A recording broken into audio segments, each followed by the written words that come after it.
কর্মসূচি যে আমাদের প্রেসিডেন্ট ভলান্টিয়াররা অনেক অবদান আছে। আমাদের প্রেসিডেন্ট ভলান্টিয়াররা বিভিন্ন সময়ে বিভিন্ন দিন হোক 24 ঘন্টা সেবামূলক কাজে আমরা ঝাঁপিয়ে পড়ছি। তাই আমাদেরকে কোনোভাবেই সুযোগ নাই যে আমাদেরকে বঞ্চিত করা। আমরা আমাদের দাবি একটাই, আমরা আমাদের কাজের গন্তব্যে ফিরতে চাই। আমাদেরকে এখনো আমাদের এলাকায় বলতে খুবই খারাপ লাগে যে আমাদের চাকরি নাই। এখনো কিন্তু আমরা মাঠ পর্যায়ে কাজ করতেছি, বিনা বেতনে কাজ করতেছি।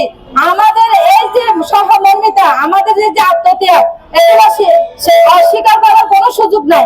আমরা চাই আপনারা বিভিন্ন পর্যায়ে বিভিন্ন ভাবে আমাদেরকে ভালোভাবে আরো প্রশিক্ষিত করে, আরো বিশ্বের দুর্বলতা পৌঁছতে পারে, সেই সুযোগটা আমাদেরকে দেওয়া হোক।